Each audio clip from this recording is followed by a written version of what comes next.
Good evening, Trinidad and Tobago. Welcome to another edition of Scoreboard here on ACTN. It's always a pleasure every Tuesday evening to come into your homes where we talk sports. Tonight we're going to be talking Jiu-Jitsu, and I have a panel of members of the Federation who will be here for the next hour or so to tell us all about this Federation. Let me first introduce to you the President, and let me make sure I get the name correct, Professor Oluyemi. Oluyemi, and welcome to Scoreboard, and tell us a bit about yourself briefly. Okay. Good day again, Trinidad and Tobago. Oluyemi Mashama is the name. I'm the president of the Trinidad and Tobago Jiu-Jitsu Federation. A bit about myself. My background is in law enforcement. 18 years at the Trinidad and Tobago Police Service. Out of that 18 years, about 15 as a trainer, a master trainer. I am now currently employed at the National Security Training Academy, the Department of Combat Sciences, where I'm responsible for training in firearms, self-defense, stuff like that. Hold a master's degree in national security and intelligence. So that's just a bit about me so far. Okay, and we have Roger Evelyn, the Vice President of the Federation. It's a pleasure to be on your show once again, but that's in a different capacity. Thanks for having us on the show. My background is mainly in sports administration. I'm a holistic consultant by profession. I'm a 6th-degree black belt, which recently got my accreditation out of the UK and Women Japan. And that's a short story of myself as well. Okay. And you know, we always say we leave the best for last. And we have the lovely Rochelle Mohammed, the Director of Women Affairs. Tell us a bit about yourself. Hi, good afternoon, and thank you for having us. I am the Director of Women Affairs. Yes, I'm certified in HIV counseling and testing. I'm certified in emotional intelligence. I do mediation from time to time as well. My role and function in the Federation is basically to bring a new outlook on the affairs of women in Jiu-Jitsu. Okay. Well, all that is said and done. Now let's get into the nitty-gritty of this whole interview here. This federation was formed in 2015, but enough is not known of this federation. So tell us a bit about what is happening with the federation right now. Let's go back a bit. In 2011, 2012, we brought together an administrative panel to start to focus on the development policy to improve the standard of Jiu-Jitsu, to align with the International Federation for Sport Jiu-Jitsu, because there's a variant. If a lot of people understand Jiu-Jitsu, you have classical systems, traditional systems, modern systems, but there's a sports variant. So we decided to come together, and our president, who was also on our technical committee there, helping us with the policy formation. Then we became inactive for a while, then we revamped back the process with our interim president, who was Rebecca Bola, and she moved on to Mutai. She's the president for Mutai. And we, myself and Mashama, we had a discussion, and so we need to find ways to revamp back this entire process. We have too many persons of great talent here that need to be harnessed to display on the platform that will now give Trinidad and Tobago not just a voice, but to share our skill set on the platform, but also appreciate what is given to us by our international federation. So he decided, Roger, we need to pull some of the best team, a great team together. What we identify, one of our major problems in most federations when it comes to martial arts, a lot of the egos and personalities come in the way because of ranks. We decided to trash that out the window. I'm going to be very straightforward with that. We decided to bring people with secular skills into the organization. Okay. Rochelle being one. We have people who have forensics background in accounting. We have people who are into health and safety and culture transformation. These are the persons we want in the federation to change the paradigm and the dynamics of how we see sporting administration. And that being said, we have a great team on board, and we have been doing some excellent work. Our president recently came up from Abu Dhabi, had a he had closed-door meetings with the president, who also serves on multiple panels pertaining to international sporting federations globally. And he will expand on how his stay was there and what our IF prepared to do to really propel this organization, because they are targeting Trinidad and Tobago to be the hub of the region. Okay. They are also prepared now to assist us with the necessary funding in order to push a lot of major tournaments in Trinidad and the Caribbean, so we get the knowledge transfer. So certify coaches, certify officials. All that is being penned right now as we speak, and who knows, in the near future by next year, hoping that we don't have another lockdown. We'll have a lot of countries coming in from Central and South America and Europe and Asia to our shores, so we can enhance our sports tourism model, and that will be a model that would really change the dynamics to combat sport too. And let me hear about this adventure that you went to. Yeah, so this adventure, as you call it, started a few months ago, where we started to make connections with the International Federation. Now, weird enough, the International Federation, they had made links with our Olympic Committee here, and they were actually in talks with Mr. Brian Lewis. And they had realized that even though they had a name or an executive shown on their international site, nothing was happening as it relates to Jiu-Jitsu in Trinidad. Fortunately, while they were having those talks, we were actually moving forward and fixing things and with the federation. So when they were saying that there's nobody again on whatever, we reached out to them and said, hey, we have a new president now. So everything fell into place kind of in the right time. So they invited myself and Mr. Brian Lewis to the World Games in Abu Dhabi. And they said, you know, so we can meet there and have discussions there on how we're going to push and move forward with it. Unfortunately, Mr. Brian Lewis did not get to make it. He had a conference going on, and in trying to reach there was some problems with his flight and stuff, and he didn't make it. But I said, you know what, we're going to make it happen. I mean, it wasn't easy because we tried to get funding and stuff to go. Of course, it's an expensive trip that it didn't work out in the beginning, but things started to fall into place, and I said, we're going to make it happen. If I need to invest, whatever, we'll go. So I arrived there. Lovely, lovely treatment. When I saw the professionalism, when I saw the, I mean, picked up in the airport in a Maserati, taken around, it was just all, it was nice. When I went into the arena though, that is where things really changed for me, and I said, you know, this is how we have to push for Jiu-Jitsu in Trinidad and Tobago. They have a Jiu-Jitsu arena in the UAE that is set up just for Jiu-Jitsu tournaments. They have tournaments running like every week. But then the meeting started to happen with the president and also the Governor General, Mr. Joachim Tomfat, and we started to have discussions as to how we could push forward with the federation to make things better in the Caribbean, because we have a lot of talent. One of the good things that for Trinidad and Tobago and the Caribbean for Jiu-Jitsu is, out of the main divisions that they run at the World Championships, they could come, we could run them here immediately.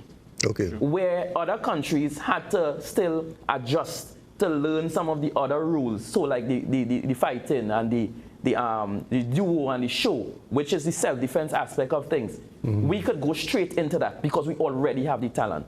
Our problem was, as mentioned before, getting the clubs to come together really to make a difference and putting aside the egos. And also funding is a big part, because of course for the athletes to make it to the World Games, they have to take part in Pan Americans and different competitions as the time go by. And even though what will help us is actually keeping events here where we have open tournaments or where we could build points to send our athletes.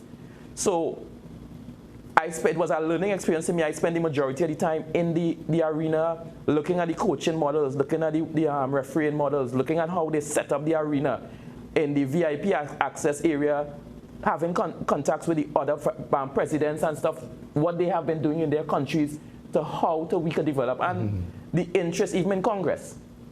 It was the first time Trinidad had a presence in Congress for the Jiu-Jitsu Federation, which was excellent, and they even spoke of the work that we are doing for sustainability and things, which was shocking to me, that they were actually watching that what we have been doing, because it's not just the Jiu-Jitsu part we have been focusing so far. We have been doing a lot of work in domestic violence and stuff. Rochelle will touch on that a little more.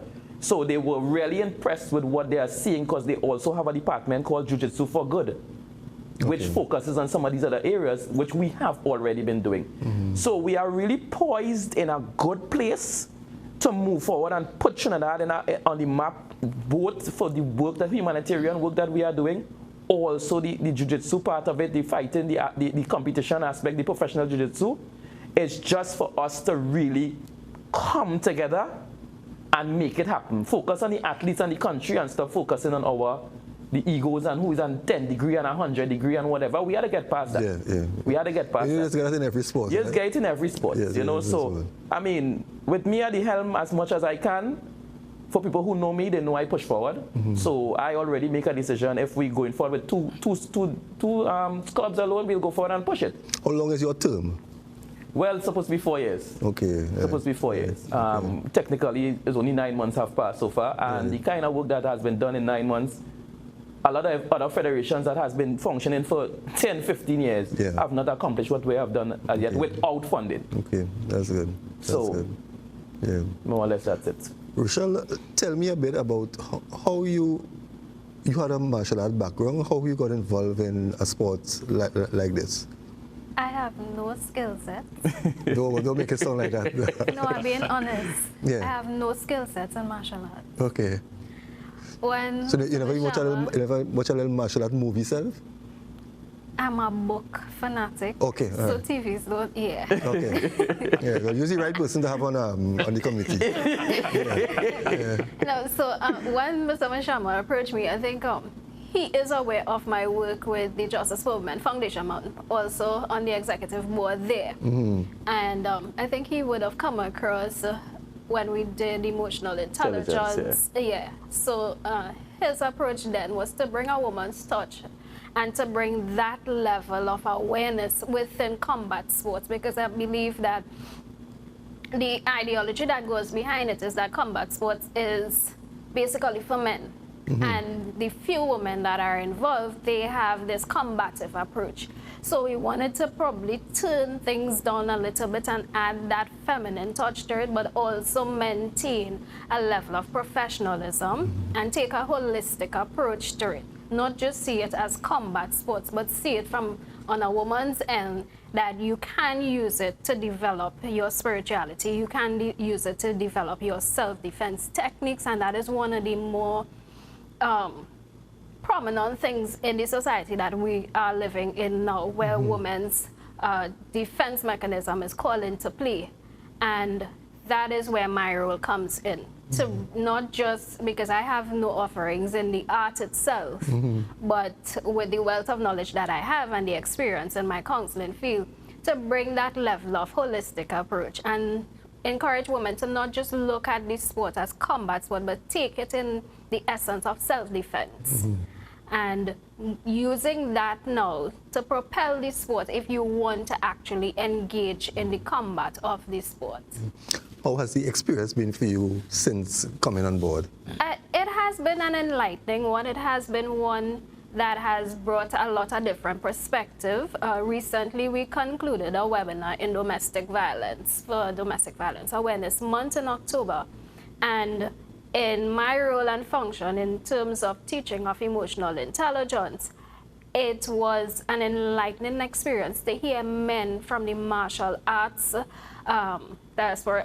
talk about their approach and talk about their concept of domestic violence.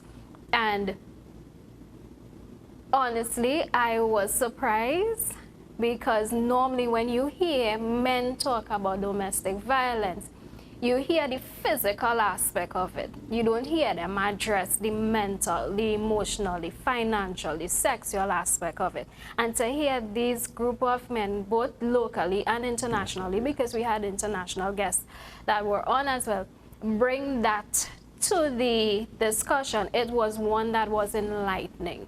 So all is not lost with the men within the sporting arena with regards to the touchy issues, quote unquote. And for me, in my capacity, it was an enlightening one. We have a lot more that we plan to do from the humanitarian end of things. We also have the CFRTT, and Mr. Mashamba will touch on that, initiative where we engage women, even corporate or privately, to develop their self-defense techniques as well. And that is something that we want to be able to push as early as January. We were supposed to launch it, I think, in September. Yeah, we were supposed to launch it, I believe, is in either July or September. And then we had, I think the day before the event was supposed to start is when the country went on the second lockdown. So we couldn't have launched it. But Mr. Mashama will explain on that as well. But that is one of the initiatives that we have in the making. There are other things that the Women's Arm is getting together to discuss and to decide how we're going to move this sport forward with women taking rightful positions, and not just taking positions, but making a significant dent to change the mental of women in Jiu-Jitsu. You mentioned a woman's arm, so that means there are other ladies who... There are 11 of us. Okay. The executive is 22 people, and 11 of us are women. And you in charge of the women? Yeah. Yes. Right, so I guess that when things open back up and your clubs are operating, you will be visiting the clubs and talking to the younger ones, because domestic violence don't start at age 40 or 50. It starts from the tender age, what we see happening in the homes. And that is exactly what we know, that is what we experience, because coming out of a domestic violence relationship, one would know that it doesn't just start being an adult. There are certain patterns that take place, and the physical aspect of domestic violence is just the end result of things that would have come together over a period of time. So what we plan to do as well is launch or introduce the Big Brother, Big Sister program. We're targeting clubs, we're targeting schools, and if we could get into from the preschool level and work that up to secondary, and even introduce it into the religious communities as well, that is what we want to do, because we understand the mind concept that it doesn't start with a slap, it doesn't start with a choke. Domestic violence is the grooming. It's a grooming process, and it starts physically, is the end result. It starts mentally, it starts spiritually, it starts financially, and once we could get into the younger minds, hopefully we will be able to change the fabric of domestic violence in Trinidad and use Jiu-Jitsu as the helm of creating that defensive awareness, so that women are not just skilled to protect themselves, but they are skilled to understand how it could actually change their lives moving forward. Okay. Mr. President, you have another explaining to do. Yes. What we will do is when we come back from the break. Viewers, we'll take a short break, we'll be back shortly.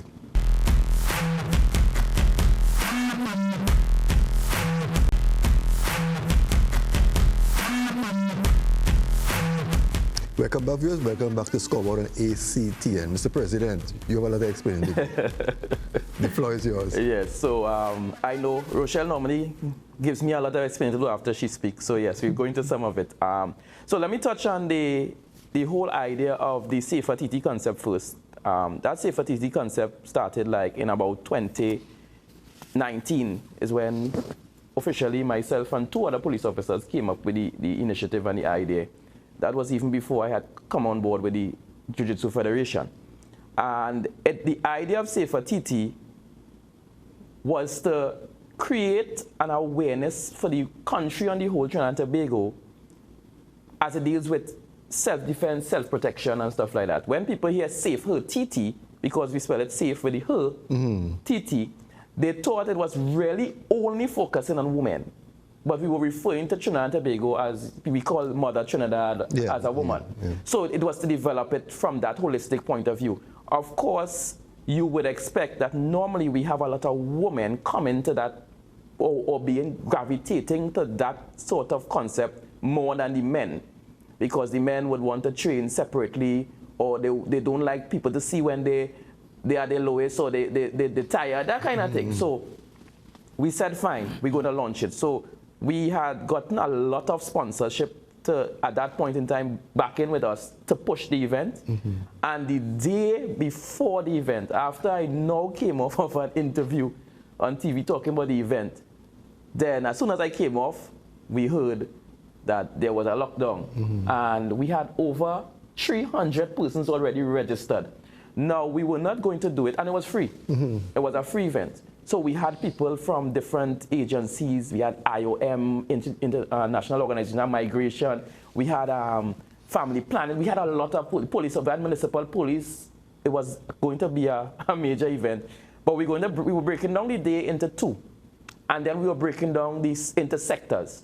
So we were putting like 25 persons in each sector, and you were rotating through instructors. So one of the goals was also for people to see the instructors that we have in the country in Jiu-Jitsu and martial arts and stuff like that. And you would be rotating through the day. So if you're doing knife defense here, ground defense there, chokes here, vehicle exits, whatever. That is the setup we had. So that we are looking at bringing that back. That has not been off the table. In fact, we have really been doing it just from the virtual platform, because over the period there, we have a class graduating actually of women, of over 50 women that did a virtual 1-month program under the same SAFER TT. And it was an excellent program. I thought, it would not have made sense, but it made a lot of sense. And in fact, people are still calling out for us to do more.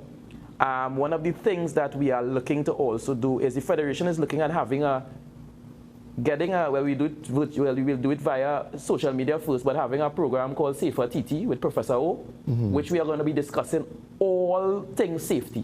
Anything at different times. That's one of the programs that we have in mind to do. As it relates to the women in the Federation and why we ended up having so much women in the Federation is because at the end of the day, we need that balance. And again, we looked at what was happening in other federations. And a lot of persons are going to get vexed with me for this, I know. But the reality is, one of the things I told Roger when he approached me to be president, I said, Roger, I must be able to pick my executive first. If I'm not able to do it, I am not. You must have that freedom. Yes, I want to do it because I'm not going to do it if I don't have it. Because we see it happening where federations, we just have a set of martial artists, a set of black belts, and nothing is happening. And that's not the way the world is going, even with the International Federation. So I said I'll be able to pick my executive, and what I did is look for persons with specific skill sets. So we have a curriculum development person, Ms. Renee Bob Semple. She is responsible for curriculum, even though she's not a martial artist. Sorry, she's vice president. She's the second vice president. So even though she's not a martial artist, but she specializes in curriculum development in any area. In fact, she's in a very high position in national security dealing with curriculum. So we decided to pick persons like that. I looked at Rochelle, Sangeeta. We had Sangeeta coming out from in the HSE and the oil and gas. Yeah, we brought her in as the third vice president. Then we had persons who we brought in. I brought in a linguistic person to deal with being able languages. So she's dealing with French and Spanish. She's also a law enforcement professional. And so many others we brought in. So much. We have Susan. Susan is our assistant secretary who has a background in, she's the leader of Greenville Park Police Youth Club. She's the general secretary of the regional police youth clubs. So she brought that aspect of it. We have Miss Asha who came in to do humanitarian stuff. Her background is in anything dealing with humanity. She's doing a lot of work out in Uganda and stuff like that. She has joined so we brought in to have that aspect. And then we have the men, of course. We will deal with the other aspects, of course. But we also have skills in that area. We have Adrian Seeley, who is dealing with sustainability. He was recently featured on Inspire TT, where he was doing some stuff with what he does with farming. And so we have we brought in the youth. You have a strong. We have the youth arm. We have a good team of persons. The biggest issue we are having, we have Menelik, he's 19 years. He's dealing with the youth arm of the Federation. He's also a police officer, recently joined the police service, 19 years, doing a lot of good work. So we brought him in. Our director deals with athletic women affairs, Ayodele. She is also a black belt, but she's a defensive tactics instructor, and she also is into hairdressing and stuff like that. So when we do some of the humanitarian stuff where we go around to say we will take care of some of the women for the day and all these things, so we have a really, if I forget anybody offhand, because there's so much of them that is doing so much good stuff that, you know, we really have a good team. Our biggest issue, as I said, is really getting the clubs, and we have a lot of persons who are showing interest now that they have seen where we are going, but funding is what we have to push on the most at this point in time. Well, that's a big problem with all sporting organizations right now. Yeah. So we plan to do a lot of things to kind of try to, I mean, a lot of training is going to happen. We're going to be focusing on a lot of development now of coaches and referees, and that is one of the ways that some of the other clubs could benefit, because the IF is backing us with that. They are ready to start training our people. They said to me they just want me to give them a date for our first event. Don't care when I give them it, give them a date. Okay. And we are going to, you know, they are ready to at least try to help with mats and stuff like that. Again, some of the problems with that is, if they don't need the mats, we have to try to get the mats in the country without, because sometimes the pricing of clearing it is costing more than the mats cost. But maybe you could go through the Ministry of Sports. So, yes, so we are looking at some, because they are ready to assist us. And I think listening so far to what the Federation has been doing and is planning to do, I think that the Ministry of Sport should come on board, because it's going to benefit a lot of people. A lot of people. Right? And the Federation is, from the members on board who you have called, it seems to be a pretty strong, you know, and well organized federation. But Roger, how many active clubs you have right now in the federation? Let's go back a little bit. Let's say between 2001 to 2012, martial activity was very high in Trinidad. We had over 40 active clubs who are trained in freestyle martial arts and Jujitsu. A lot of the clubs have instructors who have a background in modern Jujitsu.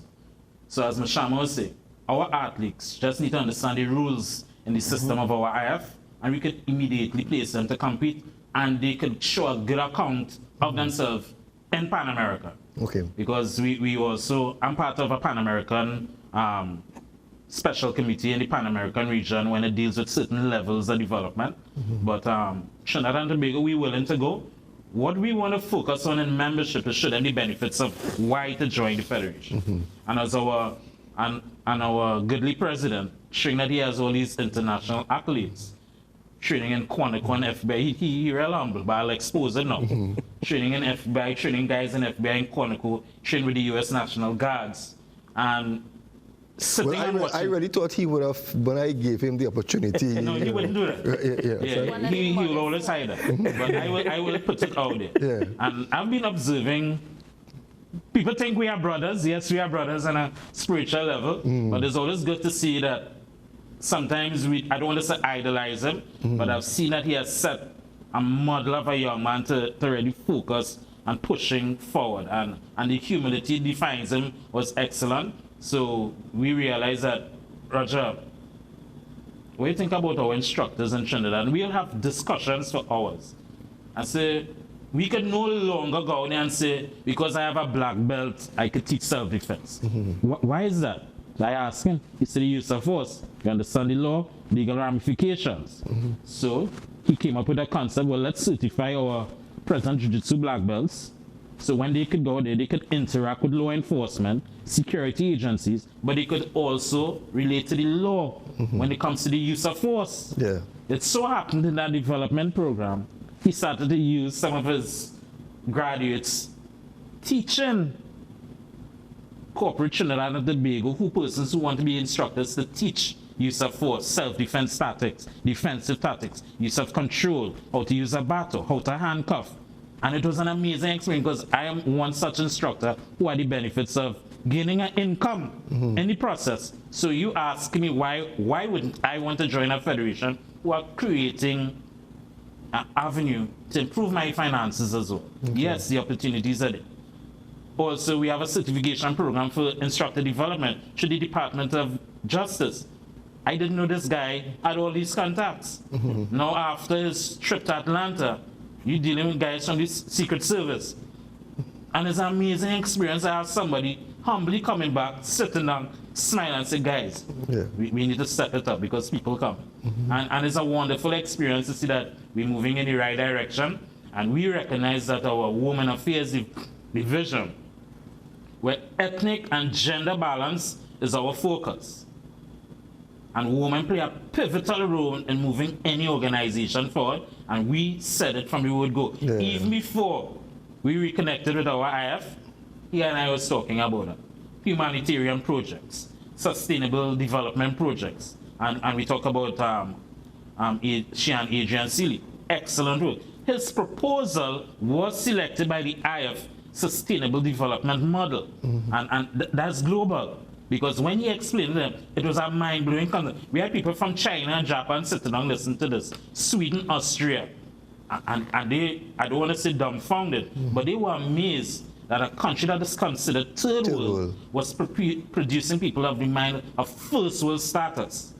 So it shows that our human resource index is right up there. So we need to shift away from this third world thinking. We no longer in our zone because the world is watching Trinidad and Tobago. They see what we're capable of. And I don't think our Ministry of Health would obviously endorse our guidelines for our bio bubble when we bring these team in because we have a strong guideline. I was on the policy review committee for Sambo and MMA. I chaired that committee. Our Ministry of Health endorsed the entire guideline package. Our Ministry of Sport guideline, we're going to take the same template, do it for but just on a different level now. And we want to bring all combat sport federations together. So Jiu-Jitsu, Sambo, MMA, wrestling are already in talks to come together, possibly Muay Thai. Okay. All right, we try to reach out to other federations. But as your president say, you know, other than egos, how... We're not concerned about the egos. We passed that. We beyond that, so we're not going to allow. He has an acronym for ego. Let's expand on that. Yeah, we always say, you know, ego stands for erasing God's order or edging God out. But I think one of the things that kind of help, what kind of help I think at this point is who is the president? And I'll say this. Despite the egos, a lot of persons, they do have a level of respect for me. They may not say it openly. They may not behind closed doors, they may say it differently. Right. But if you watch what normally happens with other federation and other black belts, as they put up something on Facebook, they are attacked and all of that. That don't happen with me. Okay. So, and I think it's because how I treat people, despite I give people the respect, I stand for what I have to stand for. You know, when I talk to these guys, I talk to them a lot, I say, hey, we have to, listen, I approached some senior instructors recently and I asked them, if today you all are to die, who is your person taking over next? One of the first things I'm doing with the federation that I've started already, every club that joins must tell me or show me who is the person they are grooming to take over from them. So what is going to happen at certain meetings, you are to bring this person with you. Yeah. Because I want succession planning. They will start to learn at an early age. Because I'm seeing what is happening in the country. I mean, last night I was on a meeting with the International Supreme Grandmasters Council, which I'm on the board of directors of. I'm the only person from the Caribbean on that board. Well, yeah, everybody else is from all North America and otherwise. So we were having a meeting last night. And in 2023, we plan to have a big conference here, a combat sciences conference. They are all going to be here. Because we have also a lot of our black belts who, because of that problem, they no longer have a person to grade them or a person to put them up in rank or a person to really train them. And what they are doing, they are reaching outside. Okay, if I reach outside, guess what? There are instructors out there. They can't really come to me all the time. I can't spend that money all the time to go there.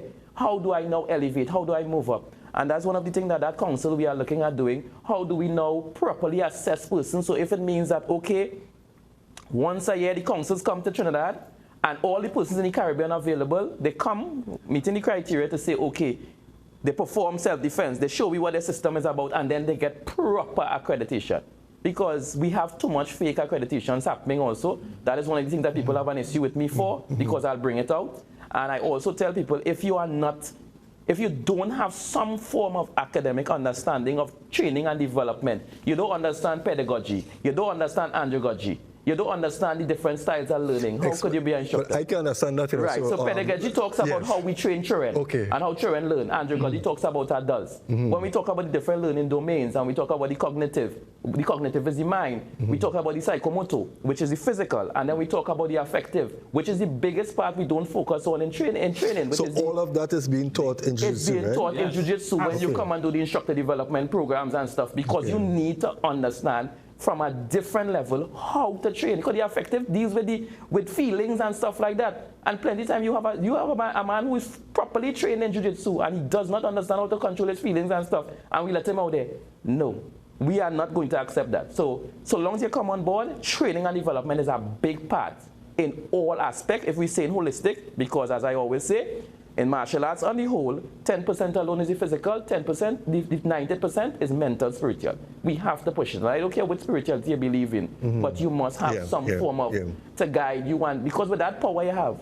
So it's a holistic thing. I mean, I know we just we could go whole day, but all right, but we need to take another break. When we come back, I want to give each of you all the opportunity to really talk to the viewers and to let them fully understand a bit more about the Federation, what the Federation can do for them. Not what they can really do for the Federation, what the Federation can really do for them to make them better individuals. So viewers, will be right back after the short break.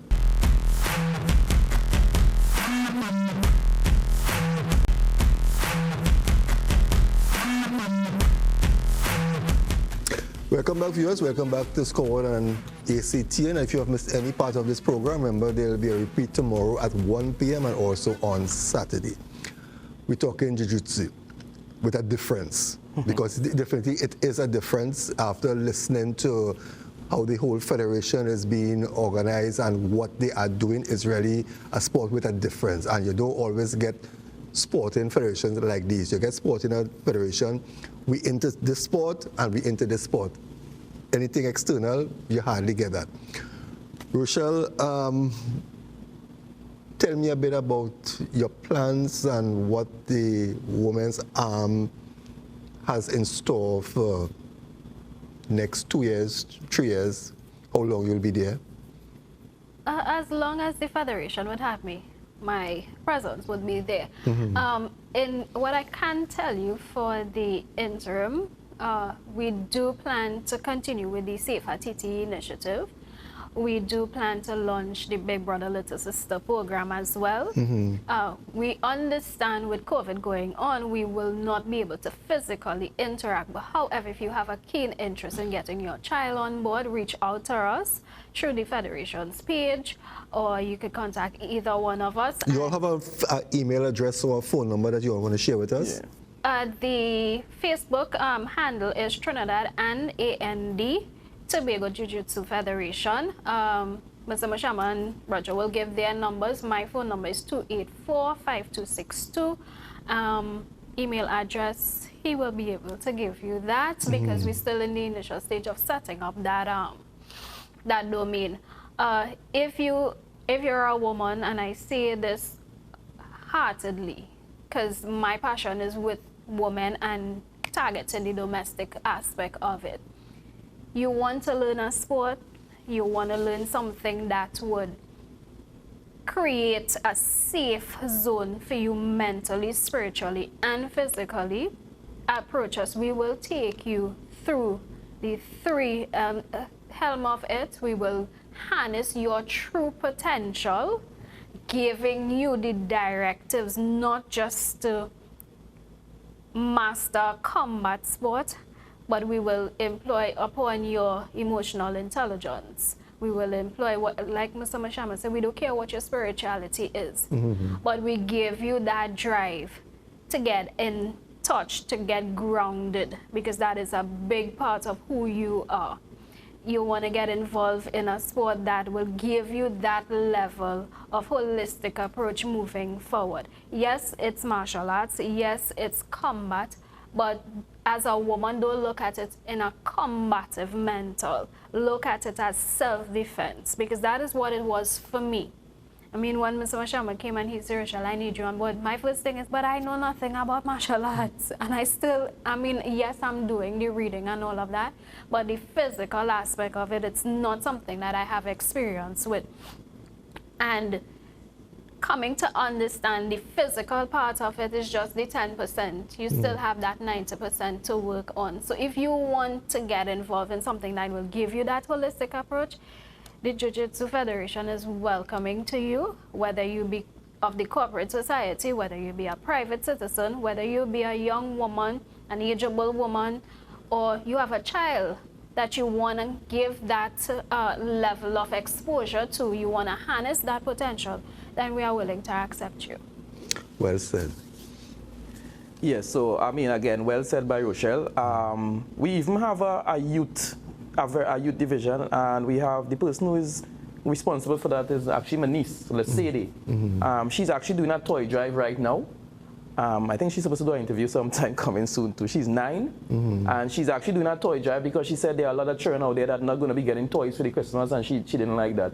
So she did her own flyer and thing initially, and she posted it, and she started to share, and she's involved in the sport? Well, yes, with me, because she was also on the last. She was actually on the last virtual thing. She won some prizes on that. Because we had prizes only for the virtual class that we kept. She won some prizes and thing for it too. So because of, again, the lockdown, she has not been able to do it, competition side of it yet. But she's going to be in that aspect of it. So right now she's dealing with that drive, that toy drive. She's doing things, again, reaching out. She got a little angry with me when I changed her flyer recently, but I tell her, okay, we'll use the 2 flyers. But she is doing that in that side of defense. So again, the plans for the future, as relates to my role as the president, is to have athletes in the World Games of Jiu-Jitsu, to develop our instructors, to develop our coaches, to develop our referees, to develop the athletes. That is one of our biggest drives, to bring them up to that professional level that they could go out there and show a proper standing for themselves. Because again, we want to let people understand that it's a way to make income too. Because, for instance, the athletes, when you are seeded or when you are competing and you are winning, your full travel expenses and everything is covered for you to go to the Worlds every year, you know. Okay. Referees are paid. Athletes, when you win, you are paid. Besides your medal, you are also paid out there in the jiu-jitsu competitions. The referees are paid. Coaches are paid when you reach to that level and that standard. So it's not just about, you know, going there and just doing it and you just, like how we are accustomed with it here. We go to a tournament and you just referee whole day and you might get a box of food and a juice. Yeah, and a juice. Nah, that is not what it's about. We have to take it from that level. I have always said, I tell people I love my country. I love Trinidad and Tobago, but I was not born with what people consider a third world mentality. I don't have it. I don't. I always see the bigger picture, but I also I don't see Trinidad as a third world, because a lot of the things that Roger spoke about that I'm doing, I went on my own and did these things, you know, because I always said, hey, you know, we have law enforcement trainers here and they are good. Let me go out and test myself outside. Yeah. And then I like, but wait now, we playing the fool. We could be doing, and every single place I've gone outside, every time I've gone anywhere outside to do a program, end up doing a course, I end up teaching at some point of it. And people end up like, but where you from? You from Trinidad? Where you learn this? How you know about use of force? How you know about these things? Because I've never had the mindset that I'm supposed to just stay here and just do what they say the 1.3 million people here are supposed to do. And I love carrying people with me. I was responsible for taking one of the biggest groups to a law enforcement conference in Wisconsin. That's why you have a big federation. That is why, because I like to carry people with me. But I like to make my work a little easier too. You know, because the more people I have, you understand, functioning at that level. So we have a lot of things planned. Besides Jiu-Jitsu, we have a lot of training and development. In April, I'll be going to North Carolina. Hopefully, I'll be taking a few of these guys with me who could go with me. We're going to be teaching at a conference in North Carolina. The secrets The Hidden Secrets is the name of the conference. I'll be supposed to be going to Maldives either in February or August next year to do some work with the Maldives president. Actually, he met me when we was in Abu Dhabi. He wants me to come and do some work with his people there as it relates to training them in instructor development and that aspect of things. September of next year, we have a big conference to go to in Atlanta where I am going to be given a specific, well, not given, I was doing the work for it so far, and I've now qualified for a specific qualification. I will not talk about it on TV yet, but these guys and some of the guys that I want to carry with me, they will also be being promoted in the ranks and stuff like that. So we have a lot planned, and we have a lot planned for not just us, but for other clubs. So we are saying to the other clubs, reach out to us. The Facebook page, my number, 749-0161. Reach out to myself, reach out to Roger. Let's discuss how you all could benefit. We have a lot of benefits for clubs in joining. We never wanted to be one of those federations that you join and you're paying a yearly fee and you're not getting anything. That is not what we are about. We have to get over the concept of some instructors who feel it's only you as the instructors must benefit. No, you benefit. We want your students benefit. It's holistic. So we have training for you. We have training for your students, and it's not. Don't think about me doing the training. We're looking at international training. We have the people on board ready and raring to go. They could tell you some of the persons, just as Roger said, I stay quiet. But when they came onto some of the virtual platforms and they saw some of the persons that I had on the thing, they're like, Mashama, these persons know you. They just come on just to support you or just to give because I am willing to share that with Trinidad and Tobago. It's not about me alone. So again, reaching out to the clubs, 749-0161. Give me a call. The page, Trinidad and Tobago Jiu-Jitsu Federation. We're on Facebook, we're on YouTube, we're on Instagram. The website right now is being done over to meet the standard that we wanted because I like nice things. So the website must look nice. The next thing that's get vexed me for because, yeah, I like nice things. If the federation moving, we must be moving. Professional. Yeah, not at that nice level. Really, but as a professional. As a professional. We can't be looking anyhow all the time. So look forward to really getting that support from the clubs and your athletes, benefits for your athletes and yourself. I heard a lot of things, but one thing I didn't hear is, what are your plans for schools? So that has already started.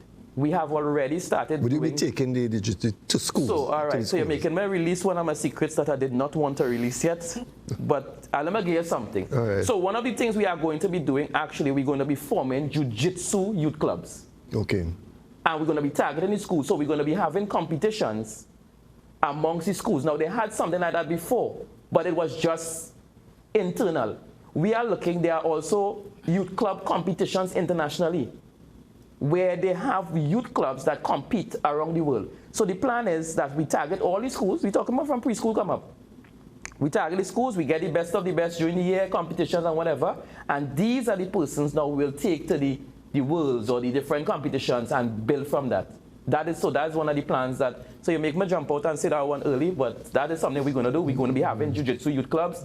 We're going to be working alongside the police youth clubs also, because I am also the co-leader of Greenville Park Police Youth Club. Okay. So we're going to be collaborating with youth clubs. We have a lot of collaborations right now. A lot of people are reaching out to us to do stuff. IOM, we're going to be doing some work with IOM on their humanitarian projects that they do at International Organization of Migration. We're going to be doing some work with them and some others. Christmas time here, we're going to be very busy. Putting on, I think I'm supposed to pay Santa Claus, so I'm trying to get the belly up a little bigger. So we have plans in the schools. Again, we're just waiting to see when things open up. If not, we have plans to run it virtually and do what we could do from that to keep everybody. What do you have to share with us? I just want to give Trinidad and Tobago additional insight. From an organization, we have a humanitarian division. We have a securities affairs unit. We have youth development. We have athletic development. We have a financial committee that is working now to access funding, grant funding to assist us to build a utility center for battered women, domestic violence. Now, here's the interesting thing about this proposal. I don't want to call the name of the organization in Canada yet, but they're expressing interest. Okay. They asked how much funding we need, and that is all I will say for now. but it is in our favor. They put it on the international web page, and they say that they're having interest in looking at Trinidad and Tobago projects, which is excellent. So all in all, our president mandated me to reorganize. We developing what we call a restructuring strategy. How we're going to line up all our committees. We have about 15 different committees. Okay. And we have heads of committees. And everybody is moving in sync. It's well synergized. Our media content, they're not playing. And here how we focus into it. We projecting not just 2025 and 2030. We're talking about NFTs, monetization, how to utilize apparel. We're talking about how to make our federation financially viable, not just for the federation, but improve our members' financial intelligence and literacy programs. And that is a clear focus as well too. And we don't want to go into too much details of those plans, but I could tell you over the next 2 years, we have a lot of hard work, and we want to welcome everybody on board and forget the egos and the personalities. If you're thinking about coming in and trying to, I don't know, plenty people like me, some don't like me. But I'm not into people liking me. Our clear focus and intent is being patriotic, getting the voice of Trinidad out there, getting Europeans and Asians and North America to look inside and see what we have quality people there. And if we focus on that, the egos will disappear, the personalities will disappear. Well, you will never really get away from the critics and the people we will embrace them with ego, because there will always be people there who they will see the good, but they will still criticize. Well, as I like to say, I like to say that the haters and the critics, I like to say that they are really undercover fans. They really, they cheer me on really, but they just don't know how to say it. So, you know, it's no problem. We love them. We will still embrace them. As I say, you realize we keep professional. Our head of our financial group is a manager in one of our biggest banks. We have forensic accountants. We're not playing. And all these persons we even have an international lawyer that is responsible for that. All of our committee will run the country. Well, maybe one day. But we have an international lawyer who is attached. Good. No, really, it's good. You see, far too long, as you said, people form a federation or a committee, and they just gather, if it's 10 people from whatever, you know what I'm saying? But a federation or a committee is really a form of a business organization. Yes. Because remember, you have to run the affairs. Yes, correct. Right? And the affairs is finance, everything that you all talk about. Everything. I want to interject. Now, as an incorporation now, the Ministry of Legal Affairs now, so you have to have NPO status. If we go into the logistics of NPO status and getting full registration and understanding FIU standards, because financial intelligence is critical for non-profit organization. How you spend money, what are the criteria representing how you're supposed to spend our money, and because it is also aligned with money laundering elements, we had to be on top of our game. Because if we're expecting financing, we got to be sharp. And I want to let the cat out of the bag. Something our president forget to mention. I don't think he forget. He talked about it a little bit. Athletes will be paid, yes, at one level. But we also forming a professional league where all athletes will be paid. All our local organizing community for this arm has a responsibility to ensure that people are seeded into specific tiers and they get the payment that is it. It's not about winning a medal and a trophy anymore. Well, they're making it a career. We are running out of time. Yes. I am sure I'm going to have the opportunity to chat with you all again. I want to wish you all the best in the future. And I must say, well done on the selection of your federation. One thing. Yep. Youth Olympic Games is next year for Jiu-Jitsu. We in that as well. Yeah. Okay, well, I will talk to you all before that. Viewers, it was a very enlightening interview here with the Jiu-Jitsu Federation of Trinidad and Tobago. I want to thank my guests for being here and enlightening you. And you will be seeing more of the Jiu-Jitsu on Scoreboard. So again, we thank you all very much for coming on board. Thanks. And remember, tomorrow there's a repeat, also on Saturday. Join me next week. We'll have another Scoreboard right here on ACTL. Have a blessed week ahead.